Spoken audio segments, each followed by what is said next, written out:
जैसे कि आज हम आपको जापानी तेल के बारे में बताएंगे। जापानी तेल आप अपने प्राइवेट पार्ट यानी आपको अपने लिंग में ये मालिश करना होता है, मतलब ये तेल लगाना होता है। ये तेल काम क्या करता है? ये तेल आपके टाइमिंग को बढ़ाता है कि नहीं बढ़ाता है, आपके पेनिस के साइज को लंबा या फिर मोटा करता है कि नहीं करता है। ये तेल आपको कब लगाना होता है, कि क्या डोज होता है, क्या साइड इफ़ेक्ट होता है, किस प्रकार से ये कब कब लगाया जाता है, इसके बारे में आज हम आपको हिंदी में जानकारी बताएंगे। और कौन कौन सी दिक्कत या फिर और कौन कौन सी समस्या में डॉक्टर के द्वारा ये तेल आपको लगाने के लिए दिया जाता है, इसके बारे में आज हम आपको हिंदी में जानकारी बताएंगे। जैसे कि जापानी तेल इसका ब्रांड नेम है और ये तेल आपको मेडिकल स्टोर पर, किसी भी मेडिकल स्टोर पर डॉक्टर के पर्चे पर या आप खुद से भी लेने जाएंगे तो आपको ये जापानी तेल के नाम से ये तेल आपको आसानी से मिल जाता है। जैसे कि ये जो तेल है ये सिर्फ पुरुषों के लिए है, यानी पुरुषों में अगर यौन एक तरीके से उनकी यौन शक्ति है या फिर उनका यौन संबंधित अगर उनका स्वस्थ है वो ठीक नहीं रहता है, या फिर यौन संबंधित अगर उन्हें किसी भी प्रकार की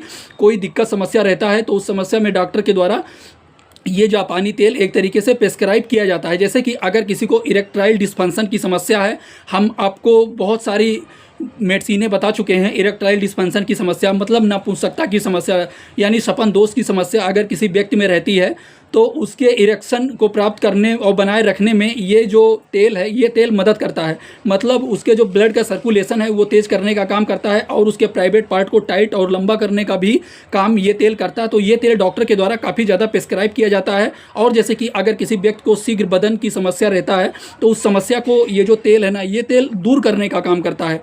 और जैसे कि अगर किसी को कम इच्छा की जैसी समस्याएं रहती हैं तो उस समस्या को भी ये तेल ठीक करने का काम करता है। या फिर जैसे कि ये काम क्या क्या करता है, कम इच्छा का कम होना ये भी शीघ्र बदन की समस्या में आता है, या लिंग में ब्लड का सप्लाई ना होना ये भी शीघ्र बदन की समस्या में आता है। और जैसे कि हार्मोन्स होता है उसका असंतुलन रहना तो ये भी शीघ्र बदन की समस्या में आता है। और जैसे कि अगर कोई मानसिक तनाव जैसी समस्याओं से पीड़ित है तो उसको भी एक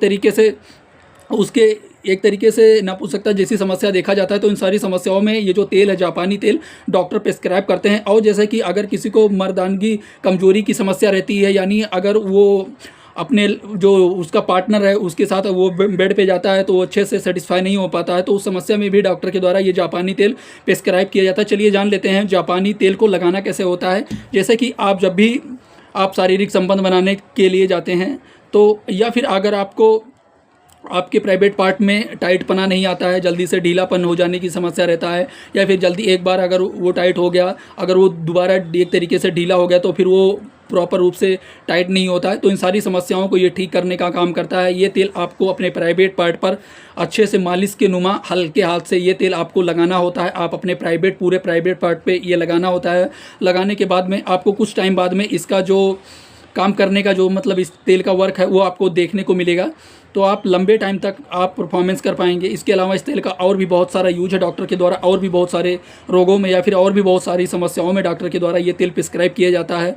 तो इस तेल के बारे में हम आपको यूज बता दिए हैं। चलिए साइड इफ़ेक्ट के बारे में जान लेते हैं। जैसे कि जो इस तेल का साइड इफ़ेक्ट होता है, ये तेल लगाने के बाद में अगर आपके स्किन पर छोटे छोटे दाने पड़ने लगे, या फिर खुजली ईचिंग के जैसा महसूस होने लगे, या फिर आपके बॉडी में ईचिंग के जैसा महसूस होने लगे, आपको हेडेक की समस्या होने लगे, या आपका पेट खराब होने लगे, या फिर अगर आपको डायरिया की जैसी समस्याएं देखने को मिले, या फिर ऐसा कुछ साइड इफेक्ट अगर आपको देखने को मिलता है तो ये तेल आप यूज करना तुरंत बंद कर दें और आप अपने डॉक्टर या फार्मासिस्ट से तुरंत संपर्क करें। ये वीडियो सिर्फ और सिर्फ जानकारी पर्पज़ के लिए बनाया गया है। कभी भी आप कोई भी तेल, कोई भी टेबलेट, कोई भी दवा, कोई भी मेडिसिन आप अपनी मर्जी से यूज ना करें।